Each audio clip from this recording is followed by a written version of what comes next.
So just to remind people of the agenda, we've got Pork Box Scheme and the Meat Education Programme with Martin, legislative requirements with Karl, a BPA update from Marcus, and then we've got a producer story from Sally Lugg.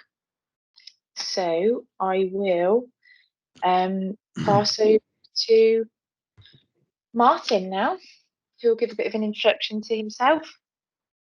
Yep. Are we okay now? Are we there? Emily, yeah, we're all good now. Good evening, everybody. My name is Martin Eccles. I work for AHDB. I'm their executive butcher. So part of my role will be to work with butchers, processors, retailers, looking at different ways how we can break carcasses down. Really, that's the idea of it. Primarily, I've worked with beef and lamb, but more so this last couple of years, I started incorporating pork more, so taking on more pork.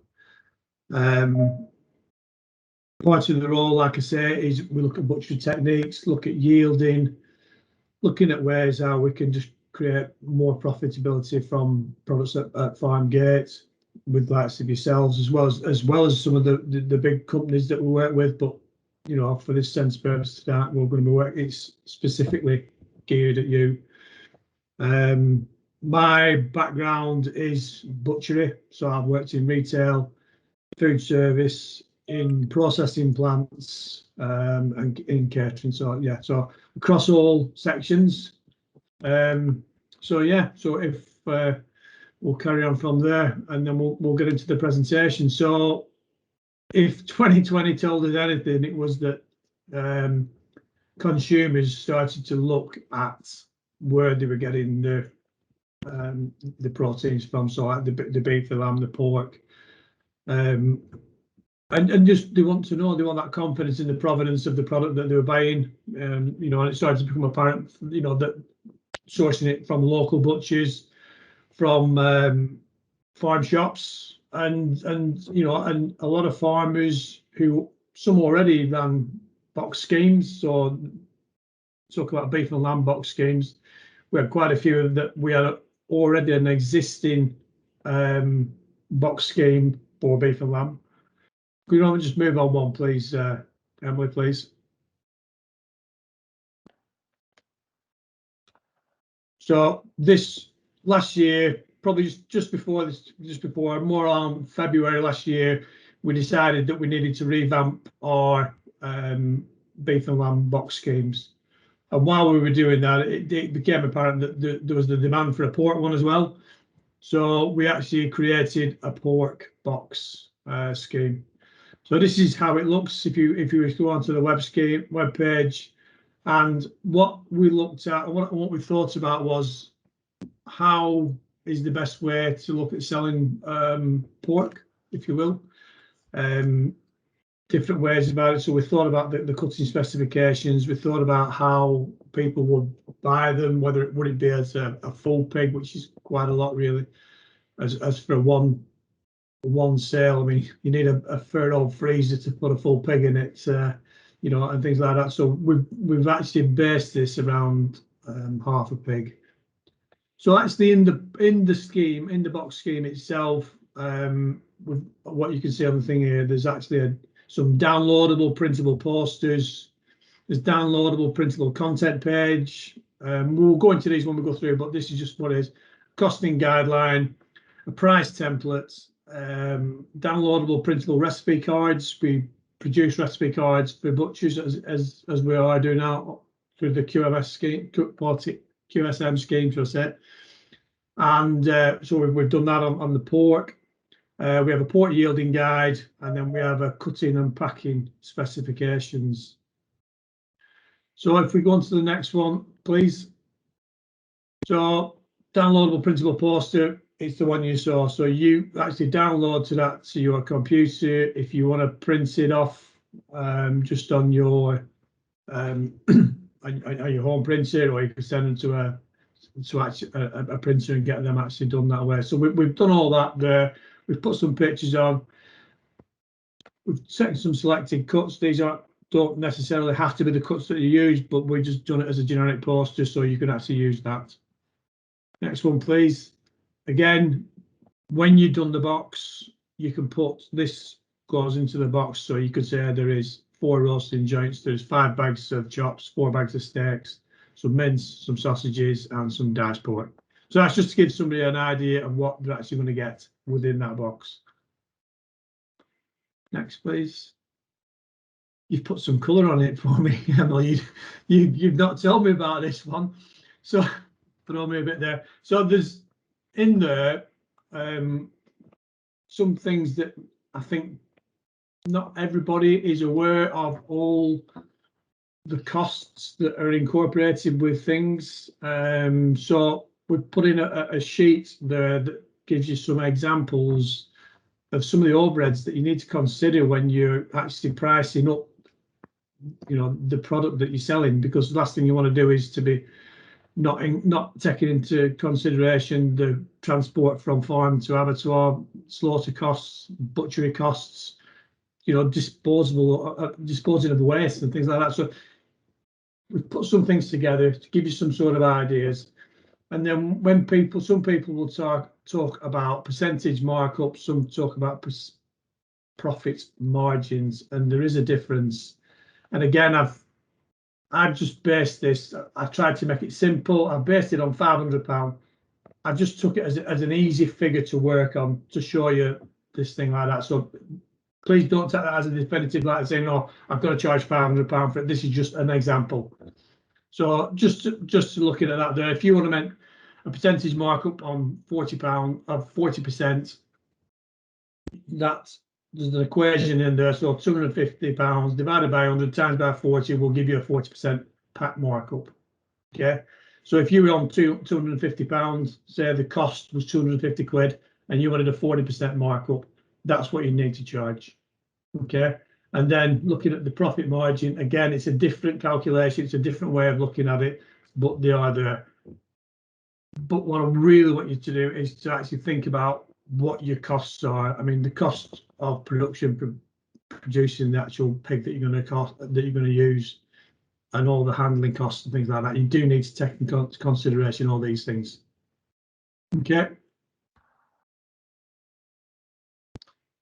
In there's a price template, so something you might want to just advertise. It's just things like that. So to give it again, you can insert the number of things that are in the packaging again there, and put a price packet on it. So we've tried to give done templates for you, so you can just insert your name. So you know, if we wanted to put in that Emily Boyce is selling pigs, and then we can put her name and her contact details in there, put what's in the pack, and then put a price on it. Emily's new enterprise. The downloadable printable recipe cards. These are taken from our Love Pork webpage. So we have in-house home economist, a lady called Denise, and she will do all these recipes. She'll create the recipes. She'll do all the nutritional values and things like that. And these are all there for you to actually use. On there at the moment, I think there's 8 different recipes. So I've got, you know, there's a couple for the shoulders, there's some for the leg, there's some for the loin, some for the belly, some for ribs and things like that. So we tried to put a few different recipes that can go in. You know, pulled pork is very on trend at the moment, especially with the good weather we've been having. It's a good economical meal to have, and it's kids love it and stuff like that, and it's dead easy. Next one, please. There is also a bit of a guidance on yielding. So what to expect from when you send a carcass off, an animal off, so to say, and it comes back as a carcass. Just to expect what you know, what the waste will be, what the killing out percentage will be. So from an animal 100%, you know, the carcass will be about 70% of that animal will be about 70%. Okay. Different abattoirs do have different dressing specs, so this may vary a little bit.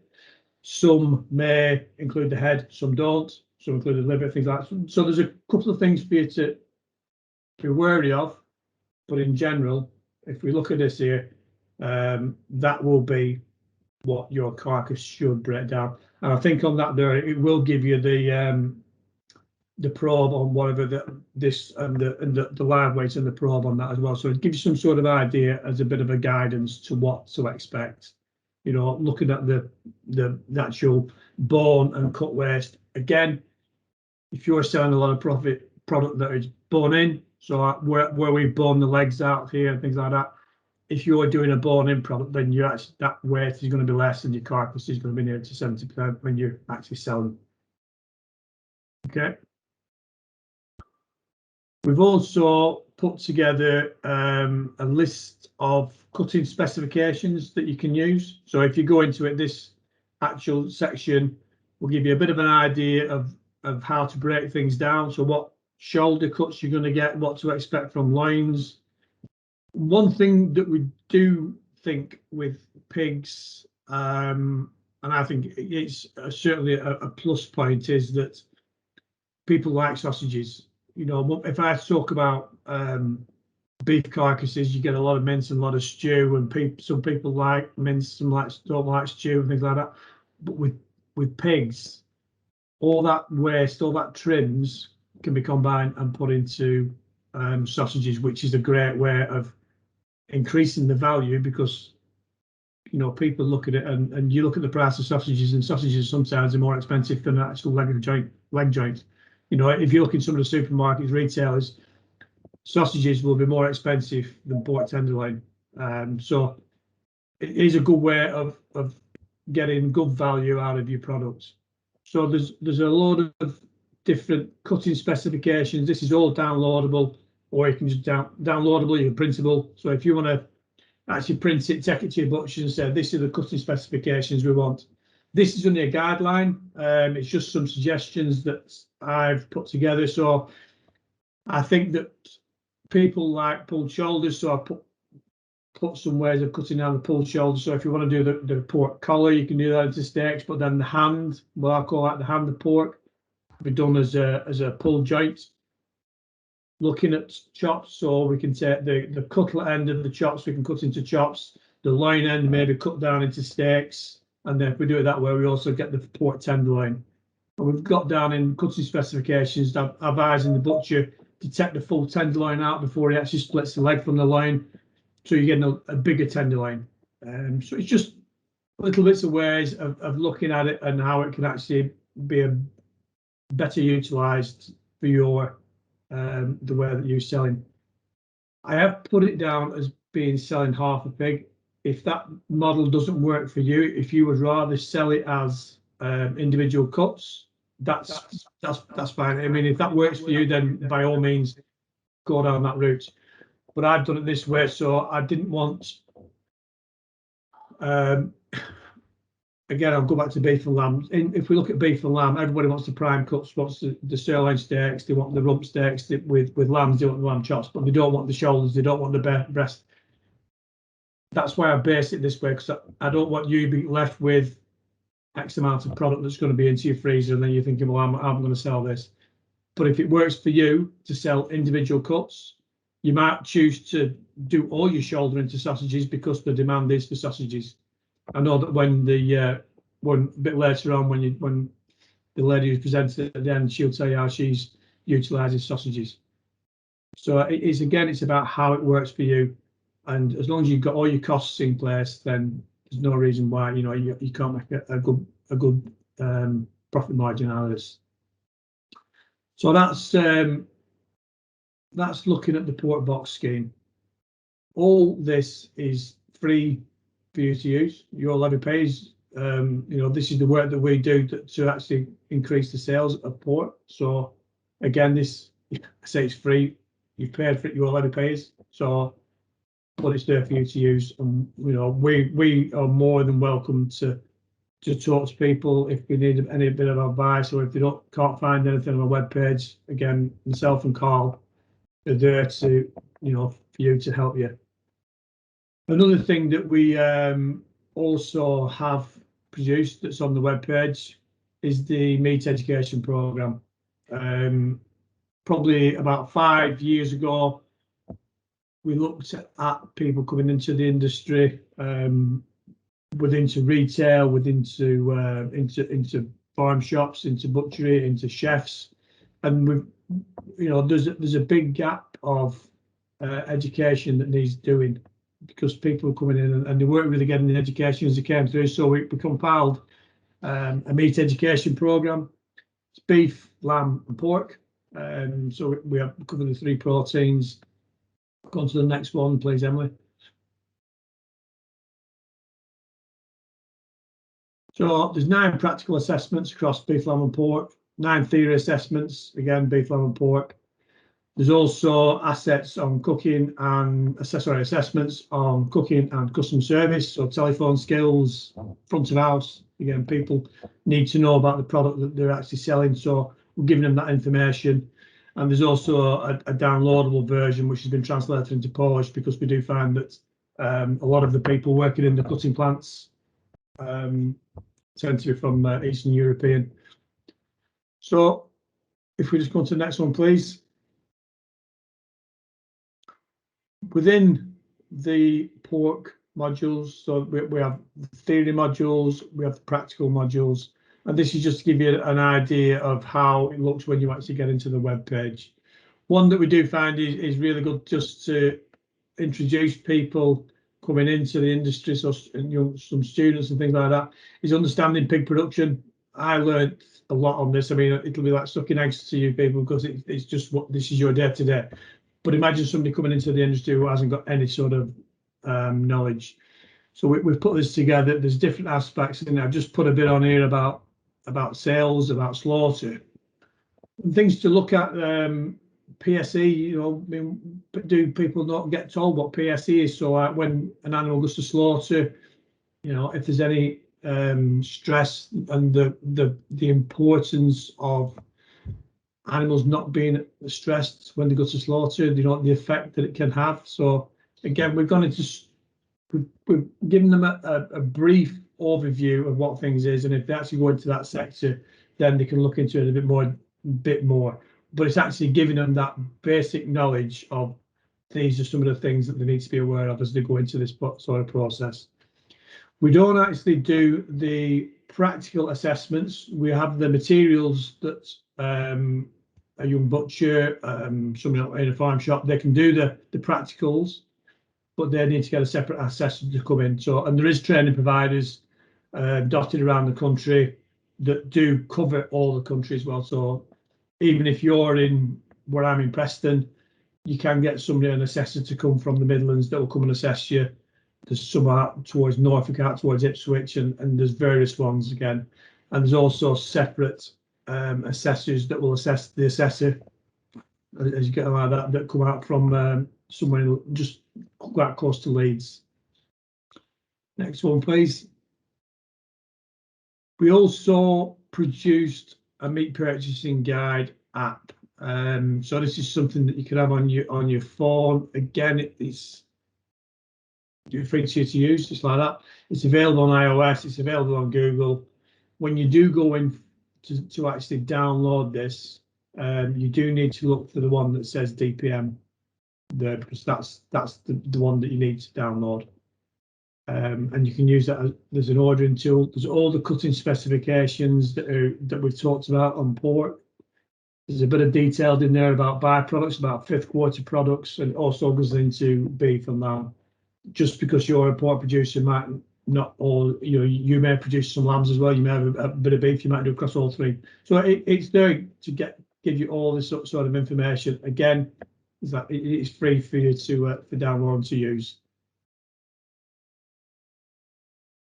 And that's where I pass over to my esteemed colleague, Karl. If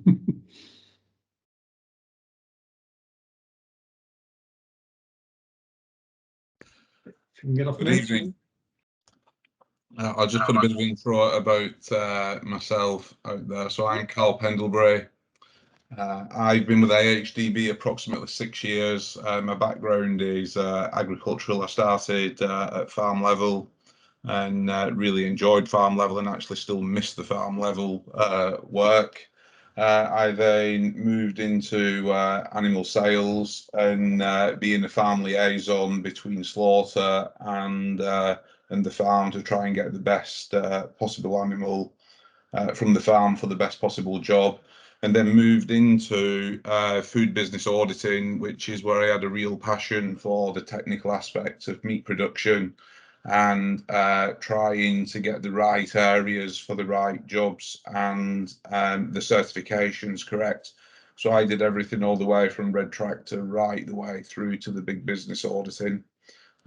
Moved into retail and became technical for one of the big multiples, and finally find myself in AHDB looking after quality standard mark, West Country PGI schemes, being a contact for food service and supporting Martin where I can with the little knowledge I have around the legalities of direct sales and legal labelling and how that all comes together and has an impact and can have an impact on businesses.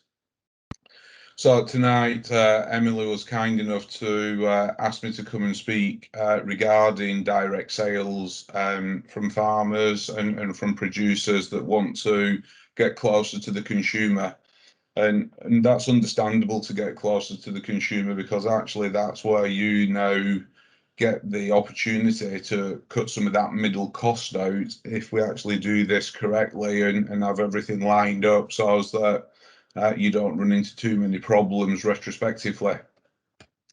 So what's required on direct sales is legal notifications and who to notify, food safety procedures, food hygiene certificates. Every business that's out there really needs a food hygiene certificate if you're dealing with food of any sort.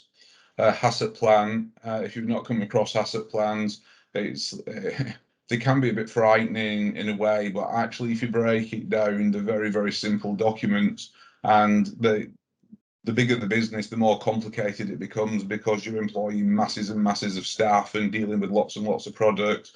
At a farm level and a farm shop level, they need to be very simple and very workable. It needs to be a working document, not just something that sits on a shelf. The records that go around the HACCP plan, and they are really your keep out of jail card and the correct insurances that you need in place to do all that and just keep you safe, just in case there's some sort of comeback on any of your product.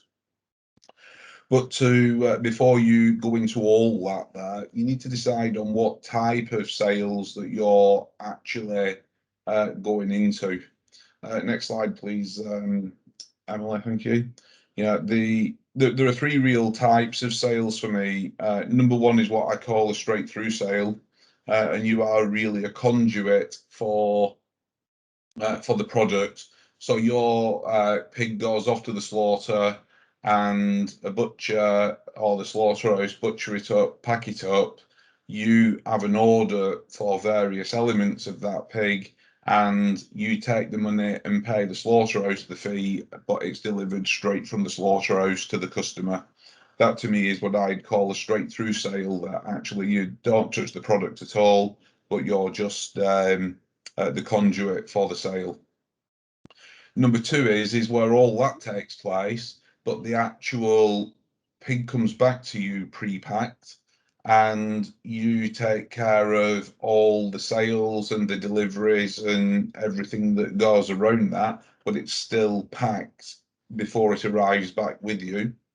And number three is where you take care of everything apart from the slaughter. So you send a pig off, you get a pig carcass back, you butcher it on site, you pack it on site, you're responsible for the sales, and you're responsible for everything around that particular animal and packing off that. And that'll then just depend on which type of notifications that you need to give, but you need to give the Environmental Health Office and the trading standards, the notifications. Now, dependent which region you're in, the environmental health officer might be called an environmental health person, We're not quite sure why that's creeping into that equation, but dependent on which part of the country, that's what they're now being called. And what I find is that if you take those people on a journey to be part of your business decision making, they're actually really friendly and they really want to help and help you succeed. If you sort of crack on and do it and then they find out about it retrospectively, they can really make your life a real misery. And they can ask you to stop selling till things are put right. There's different provisions and powers that they have. So I find that actually being upfront with these people, talking to them before you start doing the job, and that they'll be as helpful as they possibly can be. I think it was Sally on last week's call that said that some areas now are treating it as a little bit of a business system as well, that actually that they charge per hour after 3 hours or 2 hours or whatever your particular area is, and then you can still keep asking them questions, but they'll come and visit and make a charge for that. So that's really the two notifications that need to take place once you've decided which sales arena that you're going to go in. And of course, both of those agencies are run out of the Food Standards Agency, albeit from different management perspectives. And the environmental health are the ones that would look after the actual hygiene ratings on your premises and look at how you're actually performing. And of course, you always want to be aiming at the 5 rating and not the 0. In fact, the 0 and the 1 rating, they would be asking you to cease trading until you'd put items correct. And only from number 2 and 3, you'd be getting serious non-compliances. And number 4 and 5 is where they leave you alone for a period of time. If we could go to the next slide, please, Emily, thank you. So the food safety procedures all sort of come in together and start to be what I would call prerequisite items for a HACCP plan. So the hygiene systems in place, the pest control, very important, often overlooked on a farm because it's taken care of by the farm staff and everybody just knows it's taken care of, but actually it's really important for other people to know it's taken care of. And quite often I find that it's probably better kept the records with the food safety arena because that's where it's more than likely going to be asked for, alongside if you've got a farm assurance on site. The cleaning procedures, something that you take for granted, particularly when you're a sole trader, but it is really important that you have those documented and recorded. Any drop food is not necessarily needed to be thrown away. But you do need to have an area where you look at that, inspect it, take it, trim it back if it needs trimming back, or however you want to do with it. And what you do with that needs to be recorded. And then what you do with it as an onward sale, or whether you just utilize it somewhere else, needs to be recorded as well.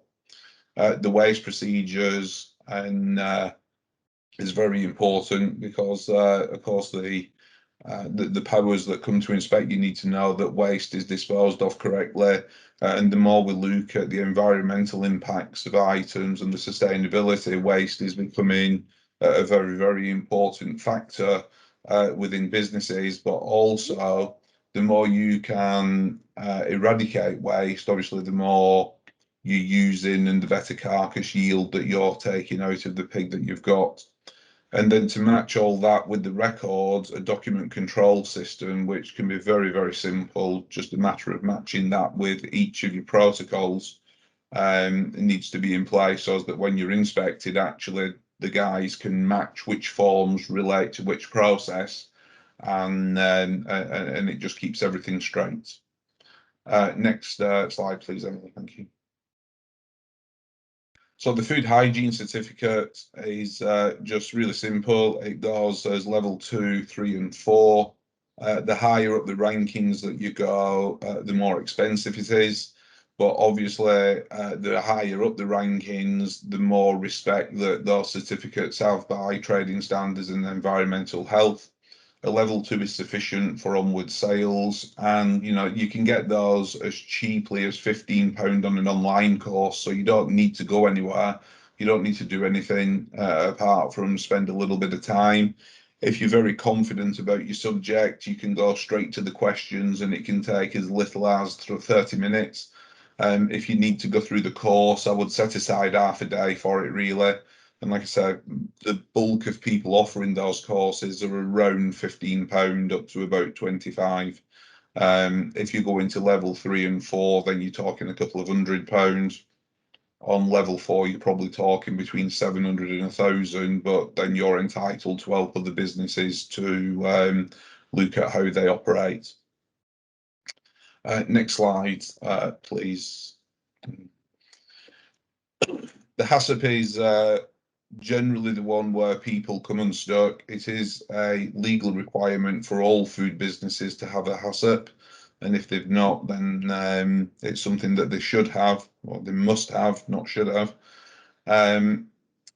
They are relatively straightforward to create, as the hazards, it stands for Hazard Analysis Critical Control Points, and it's really just about removing the hazard from the business so as that food that's not suitable for human consumption doesn't leave your business. So anything that really, when I did my HACCP certification, I always remember the instructor at the beginning saying, "This is to stop you killing somebody.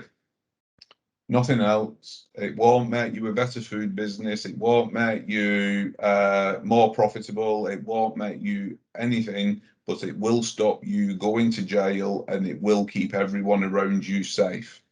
And when you look back at where HACCP originated from, and you start to look at the history of HACCP, you understand what he meant by that in the terms of it originated via NASA to keep astronauts safe going to the moon, so that they didn't get a jippy tummy while they were going up there.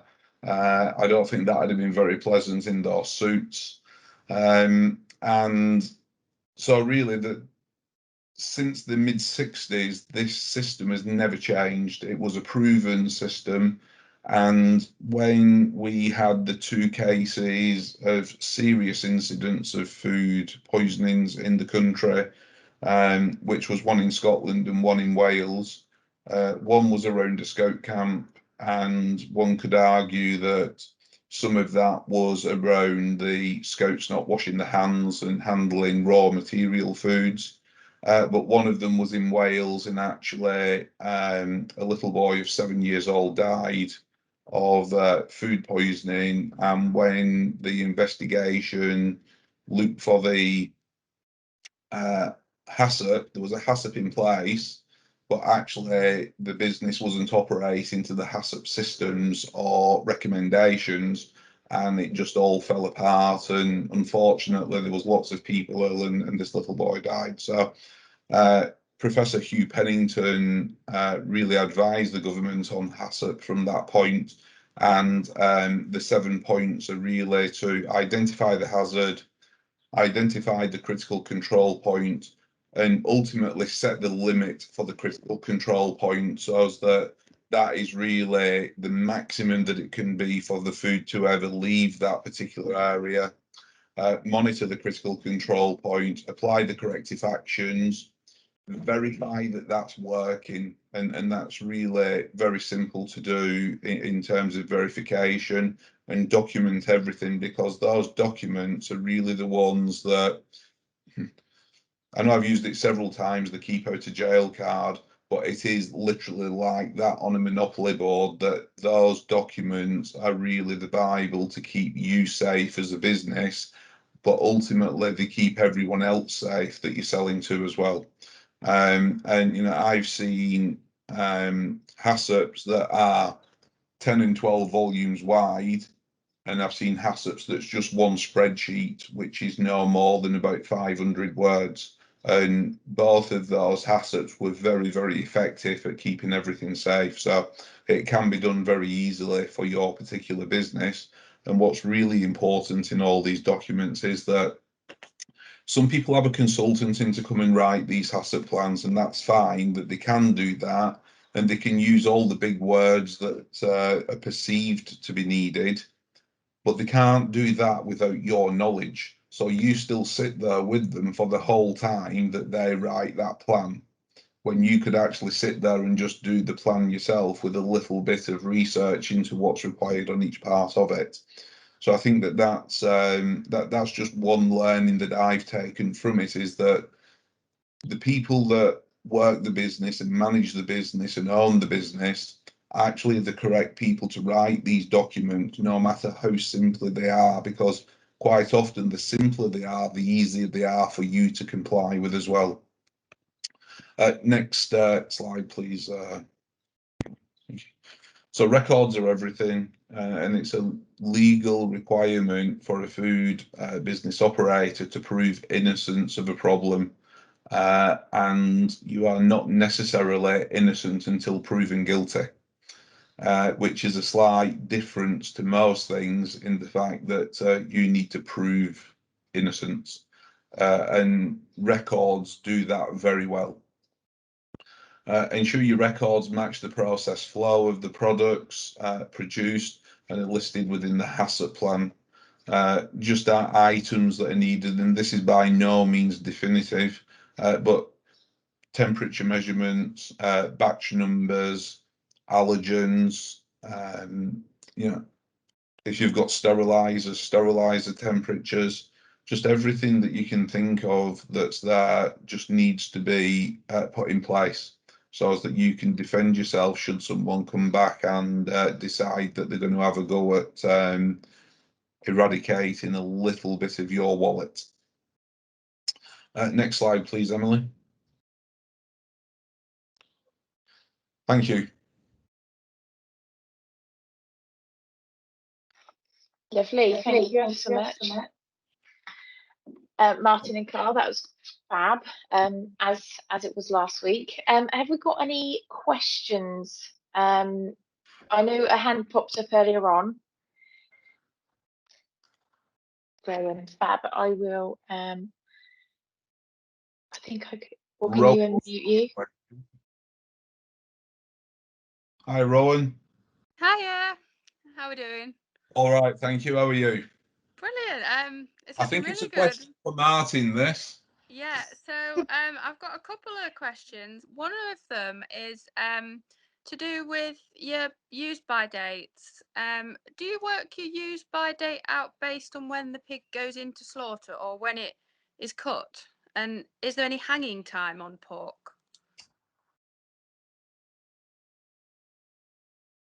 Oh, he's waiting for me to answer that one. Sorry. Okay. Definitely was that, Karl. So, use by dates are defined normally from point of slaughter, so that there's always a common denominator in it. Okay. And how many days do you really get to turn that carcass around? That depends on how good your chiller space is. So that's a bit of a woolly answer for a pig question, I know, but if you've got a chiller that's really only doing, you know, realistically speaking, if you're talking primal meat, you need to keep it under 7 degrees. If you've got offals in there, you really need to keep them under 2 degrees. And if you're making your own mince, the colder you can keep it, the better it is. Now, mince has its own legal legislation that you'll need to look up, but in general terms, you only have 15 days to consume mince from point of slaughter. Right. So that's why in retail you will only ever see between 8 and 10 days on mince, because it takes them about 5 days to process a pig or a beef or a lamb around the system in terms of breaking the carcass. Like, it's slaughtered, it's chilled for 24 hours for rigor mortis and all the pH testings completed. Then it comes out of there and goes through primary butchery, which Martin will be able to tell you much better than I how fast that goes through. Then that trim is one batch. Then it goes through a retail pack or into a butcher's for another process, which is another trim pack. Those two trims don't really meet together unless they're in subsequent packaging on a shelf.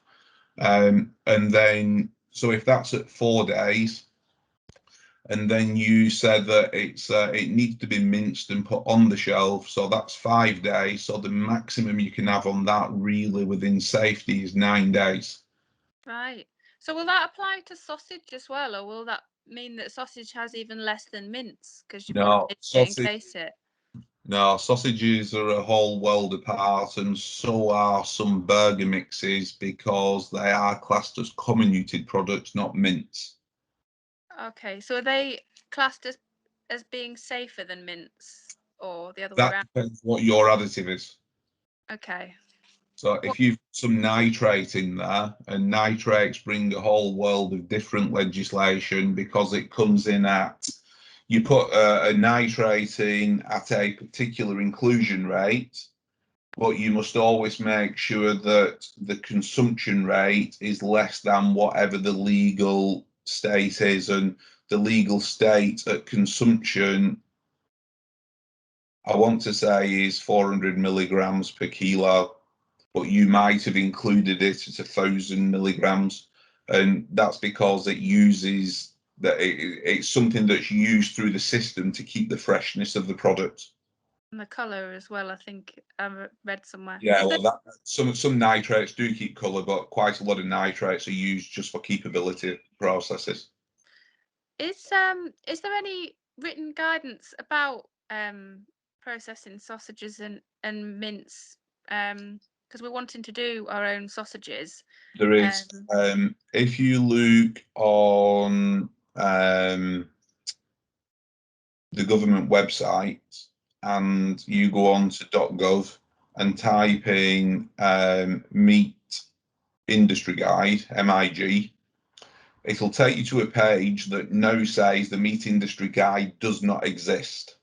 Okay. However, it's still important to go to that page because at the bottom of that page are 3 or 4 links that take you to the new post-Brexit documentation. And in that, every step of the way for animal production from point of slaughter to point of sale is the Bible that needs to be adhered to and correlated to. And it works a little bit in the same way that the livestock keepers guides work, that if it's in a coloured box, it's legislation. If it's in a clear box, it's guidance. But it also lists what the actual legislation number is as well. So it'll say something like UK CI 1099 2001, and that is the real legislation for that particular product that you're looking at. That's great, thank you. Is there would that be something you? Yeah. Sorry, I'll just say it's probably a good question for Sally as well later on, because obviously she's producing a lot of sausages, and you know that is something she will be up to date with. You know, I'm not saying that Karl isn't, but I'm saying she's actually using these processes now. She has to be on that. Yeah, it's just really so when you're writing your HACCP, you know what you refer to and making sure you get it right. But I'll take a look at that. Thank you. Yeah, and also one thing just to bear in mind, if your product is being cut in slaughterhouses, or you know the abattoir is the cutter as well, but you know, just checking that the actual room that they're using is a temperature controlled room. They'll have the chillers, which they'll kill and then put things into the chillers to bring them down to temperature.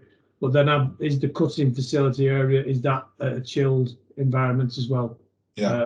Because you check it from chilled into an unchilled thing, depending on how long they take on there, and then back into chill again. So you're fluctuating with your temperatures. It's something just to bear in mind. No, thank you. Well, we have on our farm, we have a cutting room, and the whole room is like a big fridge really. The unit would be a your workspace would be in in the chiller, so it's got sort of hanging racks and tables and things as well, but the whole room is a cold room. Yeah, lovely. I bet your butcher loves that. I know. Need some thermals. Yeah. You can be renting it out this week and things like that. We're just, giving people 10 minutes to go and chill down. So I think has that answered your questions, Rowan? Yeah, the only other questions that I had were you mentioned in one of the earlier slides about insurance. Is there a sort of minimum requirement for what insurance you would need when you step up from I think you called it a conduit sale to more of a processing? I'd sort of speak to your brokers really and see what their recommendations are, because they'll have a public liability and they'll probably have a product liability, but then you'll want your building to be something as well. So, and they might wrap it up into one policy, they might keep it separate or whatever, but the public liability one will be really important, because if something does go pear-shaped, it needs to be quite substantial cover for something there, and as silly as it sounds, and I'm fairly sure Sally would say something similar, being technical at a retail store, you got all sorts of complaints come through, but the ones that were particularly expensive were the ones that bought a steak and then said they'd chipped their tooth on a bone. Okay. Now, I think that at farm level, you'd be unlucky if somebody came back from there, because usually it's a different type of customer that's coming out to you at farm level. But you need to be prepared for those types of complaints to come through. And it's always worth keeping a complaint log, because what you'll find is that you'll get what I would call repeat offenders. Yeah, we get them in the pub industry, people that were coming looking for a free bottle of wine with their meal, they'll come out to complain. So yeah. That's interesting to keep a record of it though. Yeah, it only needs to be really simple. Nothing elaborate, just something for you, so that you can just keep a tab on who's done it, what the resolution was, and then you've always got that, because actually building that knowledge base up of what the resolutions are helps you to close things out much quicker in the future as well. Yeah, no, that's great. Rowan, yeah. Am I okay to see if we can answer some other questions, and if we've got any left, then we can do them at the end. Is that all right? Yeah. Lovely. Thank you very much. So we've got Linda. Hi. Can you hear me? Yeah. Yeah. Okay. Hi. I mean, mine's essentially similar to Ryan's in that. Can you recommend any insurers? Just that I naively thought the NFU might insure me, but they won't. So I'm not quite sure where to go. It's really hard to recommend places, just because we don't really have the access to those sorts of people within AHDB.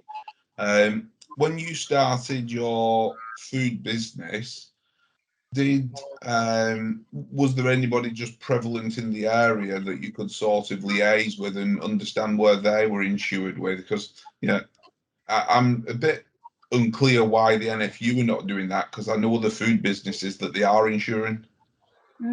I phoned them when I was setting up, and they said, "Oh, we'll look into that for you." And basically, I got a phone call back saying, "No, you're not the sort of business we're insuring at the moment." I thought, so we produce food, farmers. My mistake, really. Maybe I could come on to that when we talk about pork schemes and what we might be able to do in terms of sharing information amongst ourselves, amongst producers. Yeah, but the idea, I mean, obviously there's a couple of other, well, certainly, I mean, butchers. At least I could maybe speak to them to ask who they use. It'd be a starting point, wouldn't it? So yeah, thank you for that idea. I think Alison has got a question.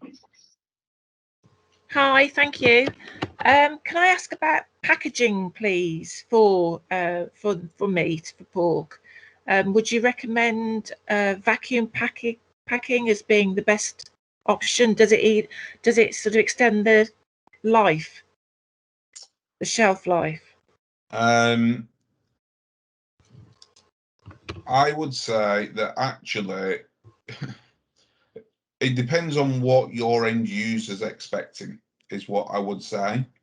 And I would say that most people that come to a farm shop are not expecting a vac pack or a skin pack. Does it extend the life? Yes, it does, but it needs to be done very precisely to do that as well. And you need to be able to showcase that the density of packaging that you've used is suitable for the length of time and bacterial growth inside it that you've put the date on for. So last year, before December last year, the legal limit was 10 days on vacuum packing. It's now been extended because of the work that the BMPA have done, and specifically one gentleman there, David, has done with the industry, and it's been extended to 18 days. But you really need to have that scientific evidence to show that the packaging that you're using and the machine that you're using is creating the right vacuum to be able to do that. Right. Okay. And that would obviously come from the manufacturer of the machine and the supplier of the that would come bags, from you doing the test on the machine with a specific piece of equipment regularly to show that it's actually pulling to, for example, 3 bars. Yeah. And then being able to test periodically with a lab that actually is keeping very well to that date in question. So if you said that you were going to keep it for 12 days, which is 2 weekends and a few days on, so you could produce on a Wednesday and keep it for 2 weekends and discount it, for example, the week Tuesday. That would you would need to be able to prove that bacterially that's sound to do. Right. And would that then form part of your HACCP plan as well? Definitely. If you, Definitely. Yeah, because you're running tests and things. So yeah. Okay. Thank you very much. Just while we talk about labelling there as well, there's a label change coming in October time, September, October, and everything that's pre-packed, whether that be an overwrap, a vac pack or a skin pack, will need to be labelled with everything that's in the pack. It'll need to have the allergens highlighted. It'll be no longer acceptable just because there's a butcher on site to have a packed product for them to be able to tell the consumer. It will need to be labelled. The only things that are not allowed, that don't need to be labelled, are the fresh meat that the butcher cuts, puts on the scales and hands over the counter.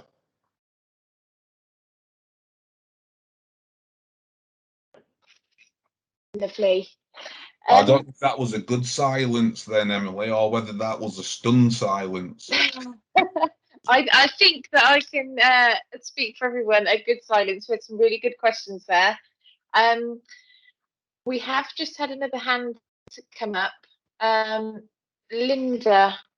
Yeah, it's a very quick question regarding the labelling. When the new legislation comes in, will it be acceptable to list the allergens as opposed to all the ingredients, or do you have to have all the ingredients and the allergens?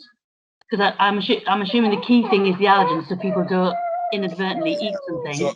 So the actual way that you list things is not changing per se. So it's still allowable to have your ingredient deck as it is and just bold up the actual allergens and just showcase those as long as it's in the right consistency order.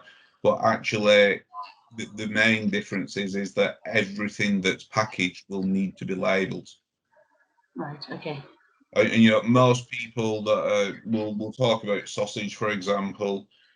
Most businesses that are now providing blends to go in sausages are actually providing enough labels with the right decking, so that you only need to add pork to it, or pork and pork fat to it, so that you've got everything that's in there. Okay, thanks. Great, lovely. So thank you for those questions, and I will now move over to the BPA and Marcus.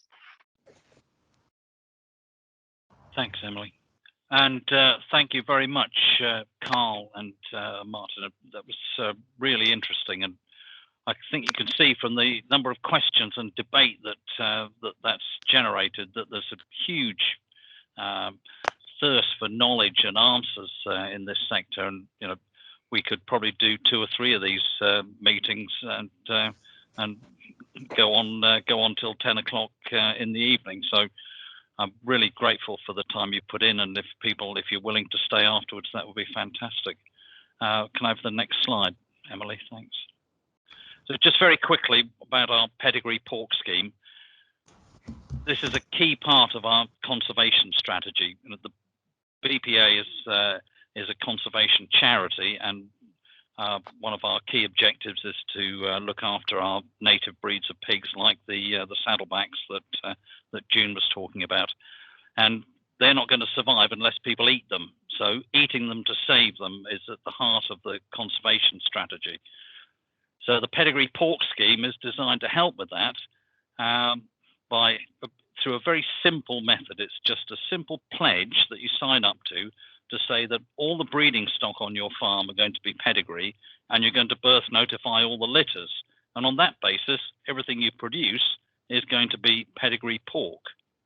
It's free to join, and out of that, as if you're a BPA member, and from that you get pork certificates for every pig when you send it to the abattoir, and you also get the pork stickers, the Pedigree pork stickers that June mentioned, which you can then put onto the packs of meat when you sell them.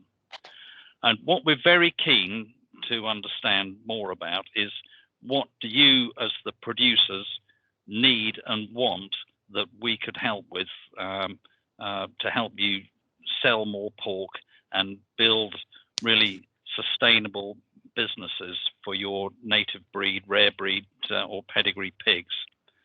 So we'd like to do a series of consultation meetings following on from the conservation breeder meetings that we had last month, and run those over the next few weeks, and from those try to pull out some of the ideas that we've started to get today, and see if there are people like some of you on the meeting this evening who might be willing to join in sort of working groups, consultation groups, where we can really address some of these issues in more detail, dig down into them, and go to government, go to AHDB, go to trading standards, FSA, and try to see what sort of solutions and answers we can get to these problems. So please do keep an eye open for those. We'll be in touch with you about them, and we'll put them out on social media and on the website when we start running those. So I'll hand over now to Sally Lugg from Primrose Herd. She's going to talk you through her journey as a pedigree pork producer. So over to you, Sally. Thank you, Marcus. Can you hear me? Yes, I can hear you fine. Oh, good. Yes, because I've only got my phone. So, yeah, I'm Sally Lugg. We live in West Cornwall. We have large blacks and Gloucester old spots. So if Marcus wants to would like to put up the next slide, please. So the Kit Hill large blacks, so that's my father started the herd in 1992 and named it after a hill near his home in Callington. So he lived in East Cornwall. We had Glost Old Spots from the beginning of '95. I was a full-time bank manager, and my husband ran a plumbing and heating company. So it's very part-time. My parents, in 1998, we had one of the very first farmers markets in Cornwall at a town, Lostwithiel, and he then sold his sausages made from his large black pigs very successfully at the market, and they did that for several years. And then obviously we have more pigs, not always easy to sell them as weaners from time to time, so we started to finish them, sold them as half pigs. We had a butcher who was actually based just over the border in Devon, near my mother and father, and he made the sausages, and he also cut our pigs for half pigs.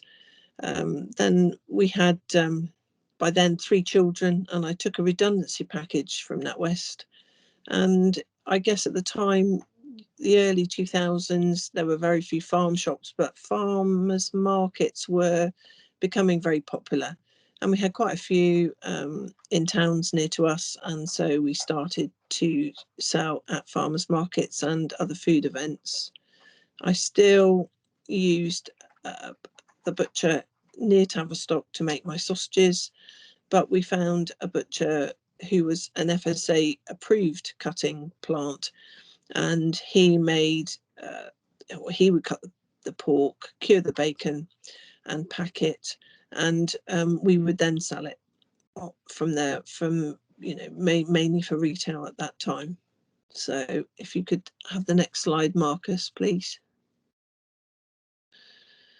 So this is obviously images of where we are now, so the carcasses, we're very lucky in the part of Cornwall we live. We have 2 abattoirs, both killing pigs, with one within 5 minutes away from us and another one about 15 minutes away. So compared to the rest of the country, are very, very lucky. And so that's one of the abattoir lorries delivering the pigs off the back of the lorry there. And then this was a picture. The next slide, or the next photograph, shows some loins on the butcher's block, but with pigs hanging up, obviously ready for the butchers to butcher them down. We have them split because obviously sometimes our carcass is quite heavy, and it's much easier to put them up on the hook if they're in halves there. We do get requests for people to have whole pig's head sometimes, but the abattoir will just take them off whole before they split them. The next slide is some bacon, some loins, smoking. We've got a cold smoker, so that's where they're hung overnight to smoke. We have a smoke box which is lit, and then the smoke is just taken around the smoker. And then the 4th slide is obviously some photographs of some of the sausages hanging up in one of our walk-in chillers there. Next slide, please, Marcus. So, as I said, we carried on with butchers making all our and butchering for us until about 2007. The butcher who made our sausages was kind of heading to retirement age, and my husband was always sort of concerned about what would happen if he retired. So we had a double garage here, so we took half of it, converted it into a butchery, quite a simple one. A walk-in chiller, which we've still got today, and we had sort of fairly basic equipment: a manual sausage stuffer, mincer, had scales because obviously we wanted to label them ourselves, overwrapper to do bigger packets, and a vac packer to do the bacon packets and things, and the meat. So fortunately, in Cornwall, we've been very lucky. Lots and lots of businesses, not just food businesses, right across the board. We had EU funding. That one was called Objective 1, but basically Cornwall being regarded as one of the poorest areas in the country, we were eligible for this funding. So we had a grant, usually in the region of about 40%. So we had that. We continue to use the butchers to do our curing and our actual butchery, but we made the sausages here ourselves. Our butcher did retire without very little notice, actually, about a fortnight. So he and his wife came down. We learned how to make sausages in a day, and we were then, fully fledged sausage makers. And actually, to be truthful with you, I didn't find it too tricky, which is amazing because I'm not the most practical people. But it was just actually the washing down and the cleaning down at the end of the day was the worst bit about, I think, making sausages. But we would be making maybe 100 to 150 kilos of sausages, which was a whole day's work. And I actually had some very strong arms having to turn a manual sausage maker, making all those things. But so we continued to do that for quite a while. But we were finding that we were getting really quite busy, and our butchers were being asked to produce a lot of meat. We were collecting all of the sliced bacon, the meat, and it would be probably like sort of 5-6 o'clock in the evening we'd get back, and then we would have to spend all evening packing and labeling it. And if it wasn't right or something was missing, it was an early start to go and get it sorted. So we decided that the cost of a butcher doing it's pretty costly, and it eats into the profits, and we were lacking some control over the quality. So we had another EU grant, this time much larger. So we went into the other part of our garage. So an overall investment of 90,000, and we had a grant of 35,000 towards it. So obviously we had to start from scratch, floors, walls, ceilings. We had lots of equipment that we bought. We had a new we had a container which was converted into a bacon curing room. So that's a 20-foot container. And obviously we had the environmental health officer around to advise us with regard to that, which was a point Karl made. They are now charging, actually, because we had a visit. We had our inspection last week, and we're in the process of doing something else, and they're proposing, I think it's £170 an hour that the Cornwall environmental health officers will charge. So whereas in the past advice has always been free, you might get a couple of hours free of charge, but I think expect in the future to be charged, which I suppose they have to cover their costs, don't they? So we had some more equipment which was more automated. So we had a dedicated room for cooked products, so we could do cooked ham. And also Cornish hog's pudding is a real delicacy down here, but it's obviously cooked. It's a white pudding. So we were able to keep that separate and have separate facilities in there. And obviously people go into there but change their boiler suits, shoes. It's obviously different rules regarding the cooked products and the raw. So we've got storage and office on our first floor. We converted our container for bacon production. We had a cold smoking facility put in. We've got tray packaging machines, automatic sausage stuffer, big mincer grinder, which will do a lot of mincing and making sausages instead of mixing it by hand, which my husband used to do.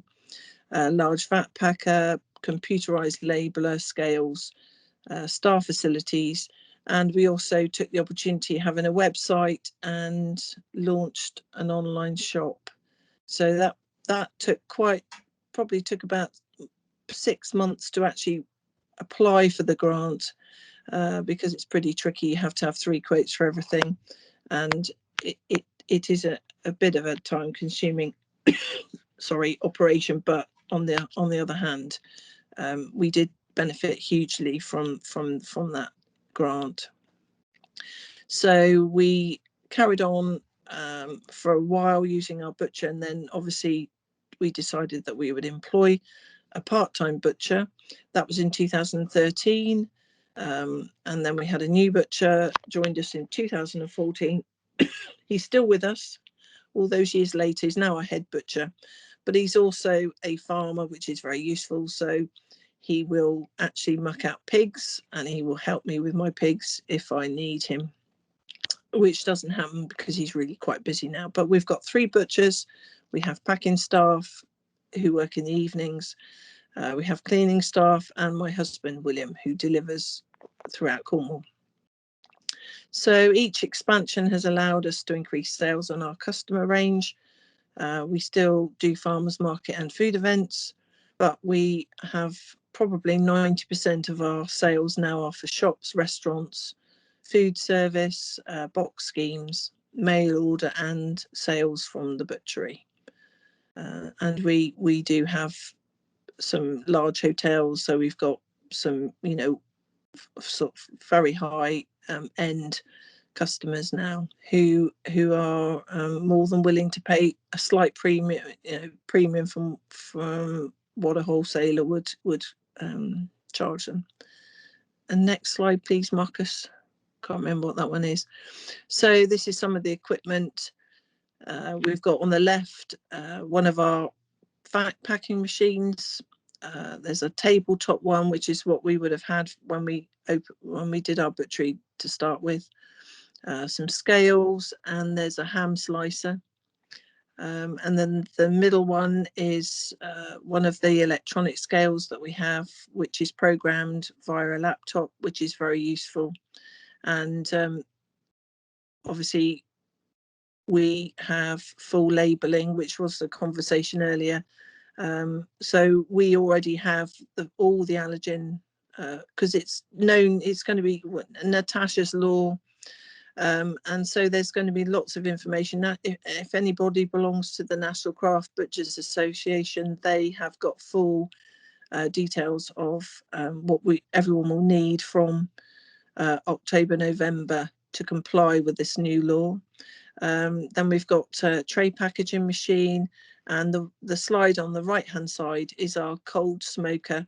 So you can just about see the little box. You put we use shavings actually, put them in, and it just trickles the smoke through the pipe around the smoker and out a flue on the top of the shed. And so we've got a shed, but it's all fireproof on the sides. And actually we did have a fire about 4 or 5 weeks ago, so it proved that it was just as well it was fireproof, because I think it would have all gone up. Yeah, there was a little bit of tar in there, and it just caught fire. But we didn't lose any. Oh yes, we did lose a bit of bacon, I think, but it was better than it going up in smoke. Next slide, please, Marcus. And then some more.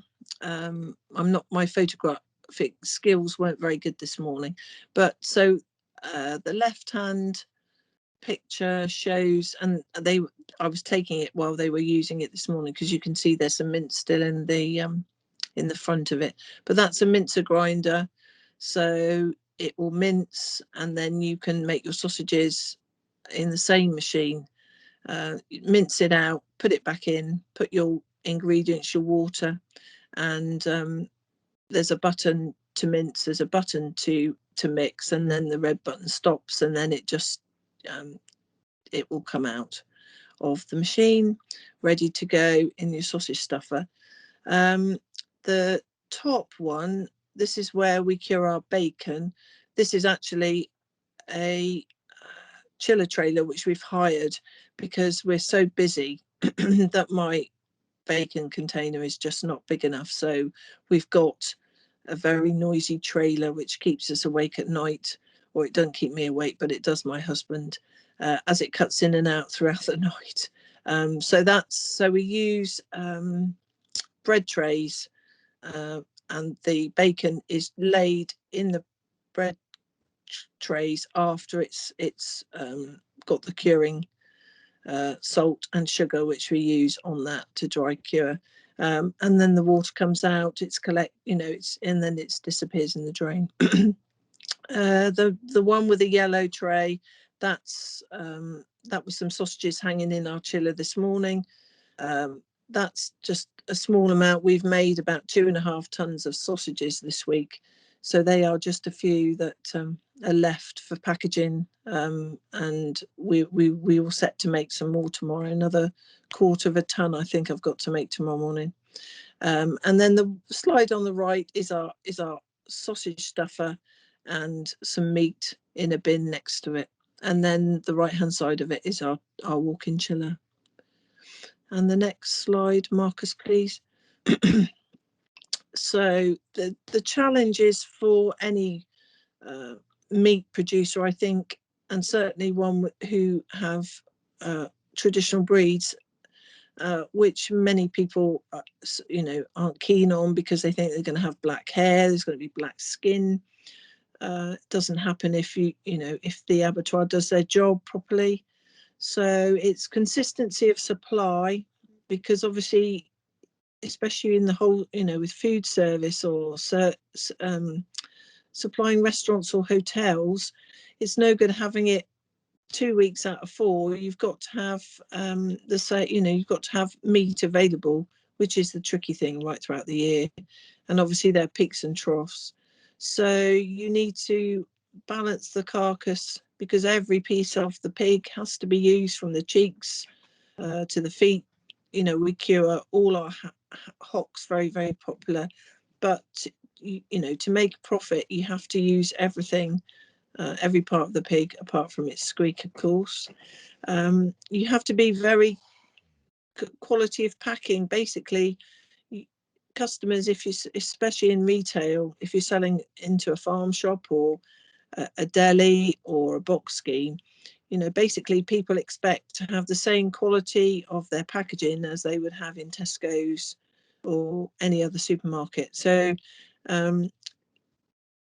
one of the butchers, always told me people buy with their eyes. So it's got to look first class for them to buy it, really. Pricing structure, different for retail, different for wholesale. So I have a wholesale price and then have a retail price, which everybody pays the same, even if I sell it at a farmer's market or if it's bought in a shop. And then I just discount to that, the shop then. And then, I'm not selling it any cheaper than anyone else is if I'm at a farmer's market. So compliance with labelling legislation, very, very important. And you contact your local council trading standards and they will give you some advice regarding that. Compliance with environmental health legislation. Speak to the local environmental health department before. They will look at your premises and they will go through, help you with your HACCP. But it's basically the flow of work that they want to make sure complies with the law. Refrigerated transport and logistics. So that's the bane of my husband's life, is when's he going to leave to go delivering. And at the moment we have the G7 summit down here, which is incredibly difficult. So he went off today with his passport, ID, because drivers can be stopped at any time if they're in certain parts of Cornwall at the moment. So so what he would have said if he got stopped, I'm not too sure, but fortunately he wasn't stopped today. So it's no good going down 20 miles to deliver a packet of sausages, because you're never going to make a profit. So we have set days of delivery. So will go off, and he'll go off for 5 or 6 hours, but he will deliver in one part of the county and then another day. So that's something to be aware if you want to do wholesale. And there are other catering butchers, wholesalers. Many of them offer a daily delivery service. So chefs are so just used to phoning up and having it in their chillers the next morning. So they have to understand that for whatever reason, we don't deliver every day, but most of them can adjust their purchases, and they will fit in with you, but you have to explain to them in great detail when they have to tell you what they want for the week or the day or whatever. So ordering deadlines have to be put in place, because we just can't get, we haven't got heaps of stock. We haven't got an abattoir to phone up and say, oh, can you send me a shoulder because this twit needs one and he didn't order on the due day. So so you have to be very organized, or I do find you have to be very, very organized. Otherwise you run out, or you end up with too much at the end of the week in your fridge, and that's no good for anybody. So we are very lucky to be in Cornwall that's had EU funding. And as I say, although it's very time consuming, it is worth it.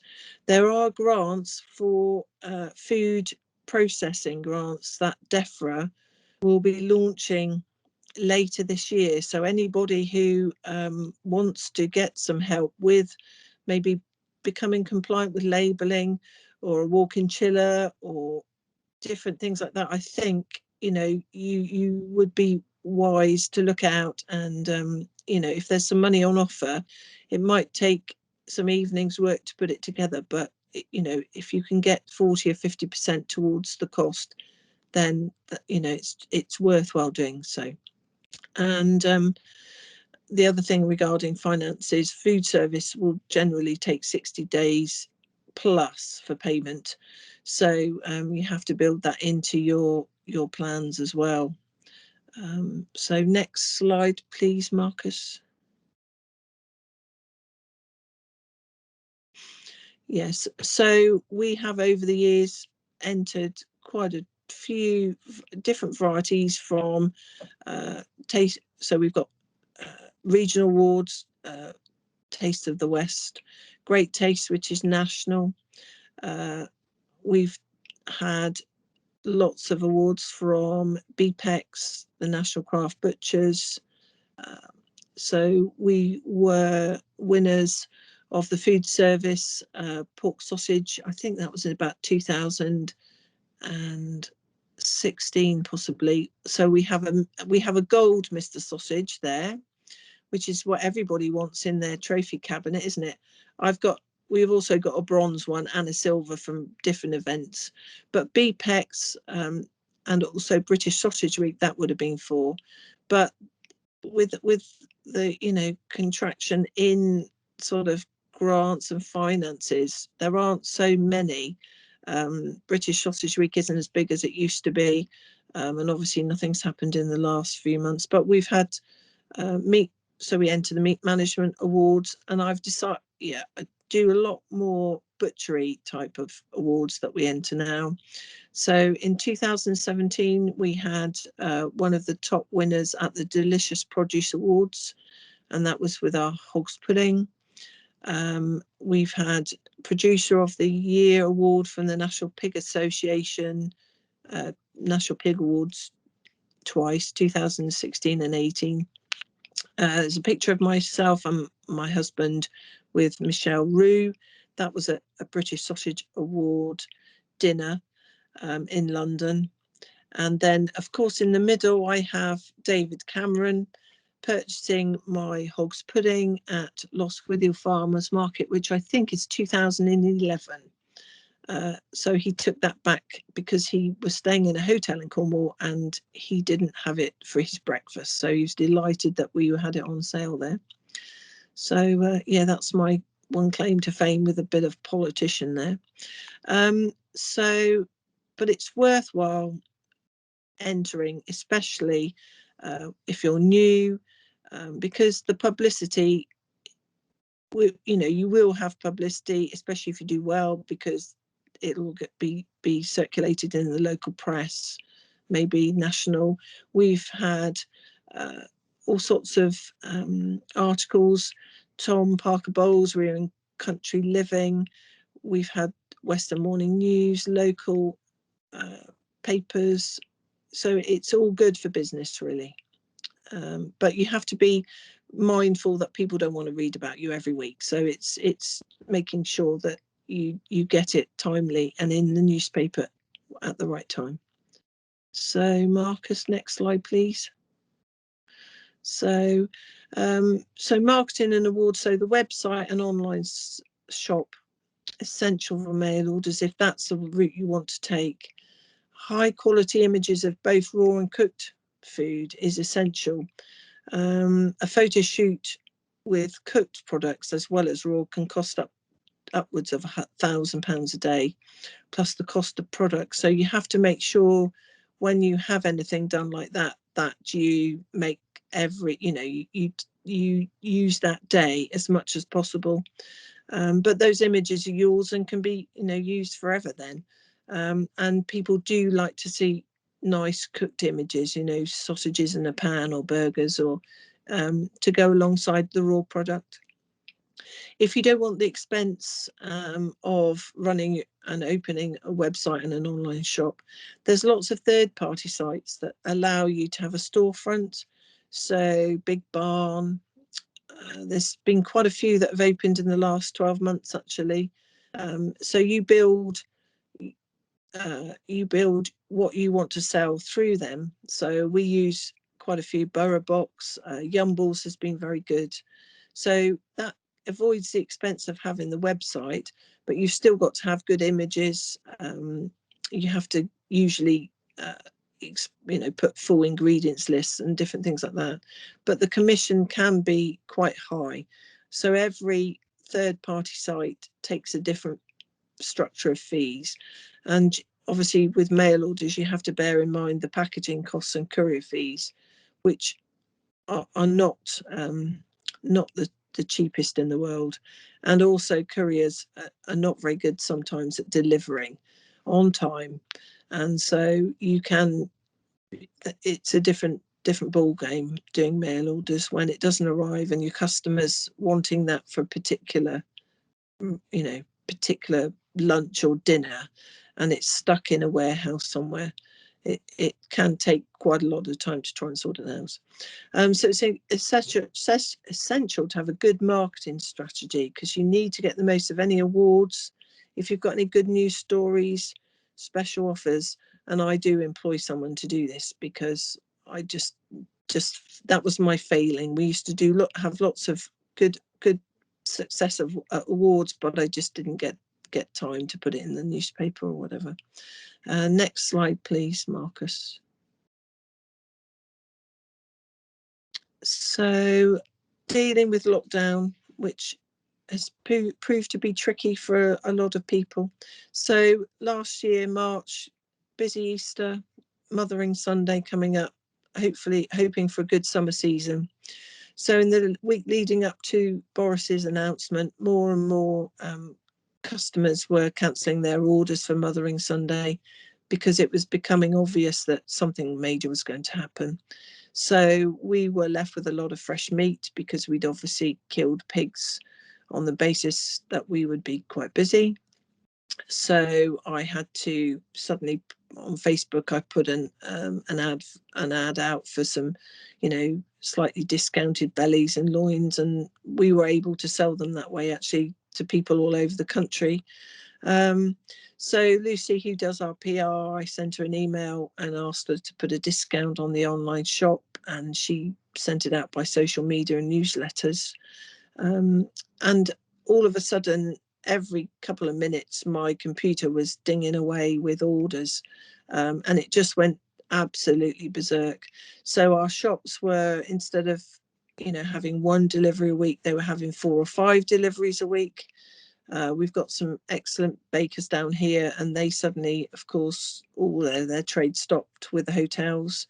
So they started selling. They've got our chillers still up there. One of our chillers is still in their bakery shop.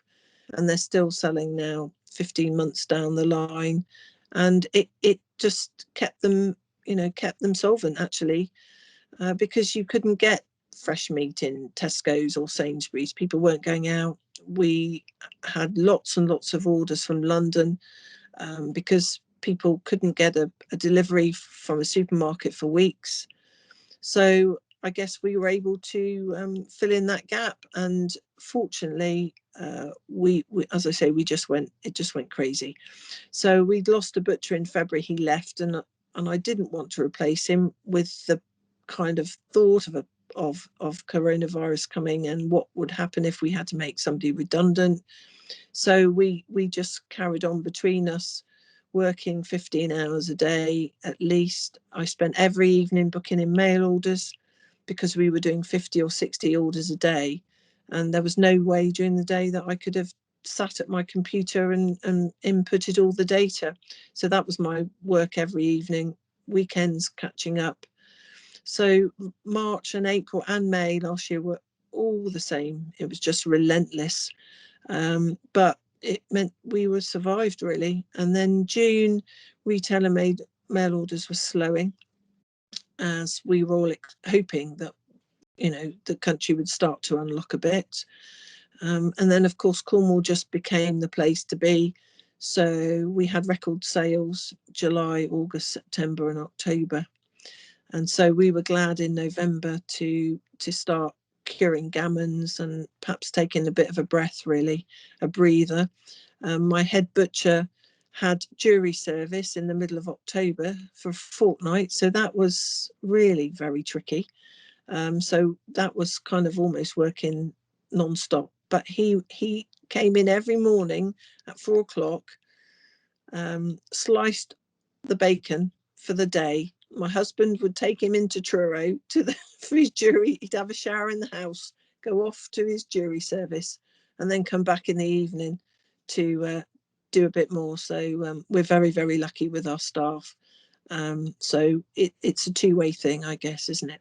So financially it was tricky, because when they all closed in March, they had no income. So some took 5 or 6 months to actually pay their accounts, which had probably been Christmas 2019 anyway. So November sales dropped, but with Christmas orders flooding in, we hoped that December would tide us over, because we were lucky. We weren't in lockdown in Cornwall, but we soon were after about 3 or 4 weeks. Our December sales were the same as all the summer months that we'd had. So we were absolutely shattered, working hugely long hours before Christmas to get everything out. Our food service customers were very quiet. So it was all retail, it was mail orders and deliveries all around Cornwall. And our van, our chiller van, decided, well, my husband drove through a huge puddle in a bit of a tiz on a Friday night before Christmas, and our van just kind of died. So that was a bit tricky, but we got over it by hiring a new one. So these things happen, don't they?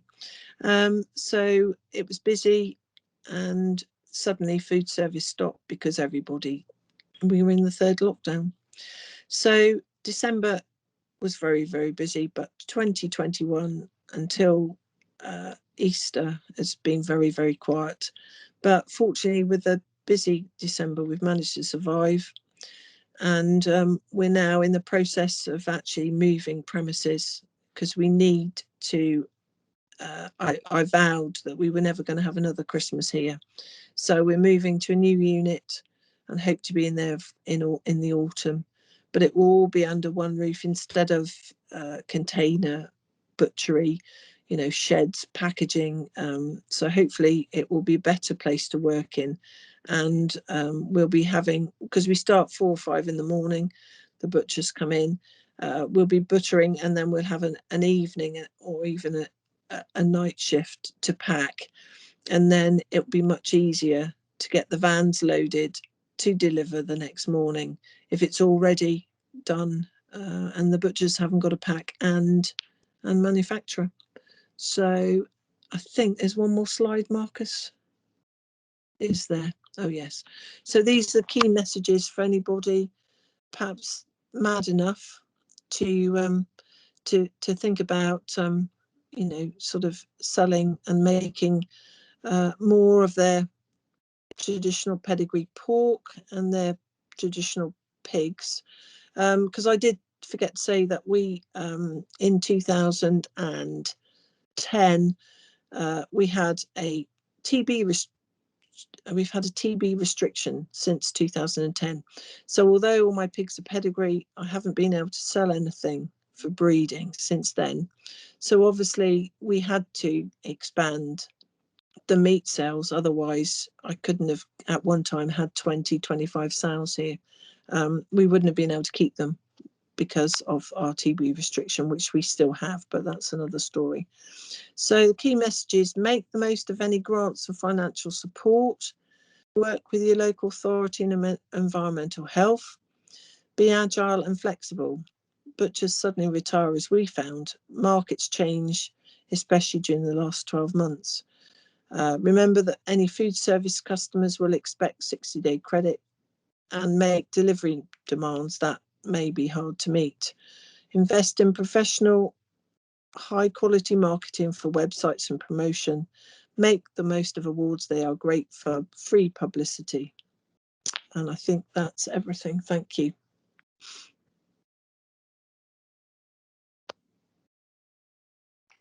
Wow, thank you very much, Sally. That I know.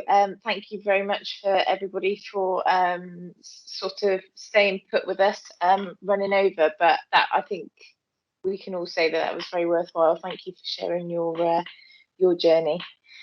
That's it. Honestly, it's absolutely fine. It's really insightful. I've learned an awful lot as well. So so I can, Marcus, have you got anything else that you'd like to say at the moment? No, just to say you can find out, you can see our Pedigree pork site there, Sally's website. Any questions, particularly relating to anything to do with BPA, email bpa@britishpigs.org. And like I said earlier, we'd be very keen to have some more meetings, particularly with producers, where we can start getting a handle on some of these issues and answering more questions. But I'll shut up now because some of you may still have a few questions for either for Sally or for the AHDB guys. Yes. So is there any? I can't see any in the chat at the moment. Rowan?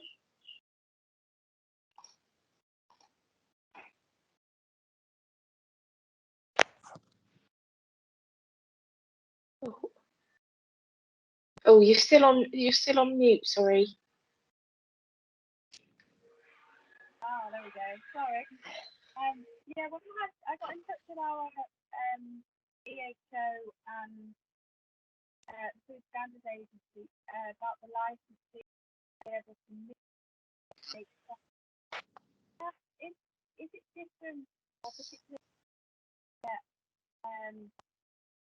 get license, or are there any controls for that? Oh, sorry, Rowan. That the end there, I got sort of halfway through, but we cut out at the end.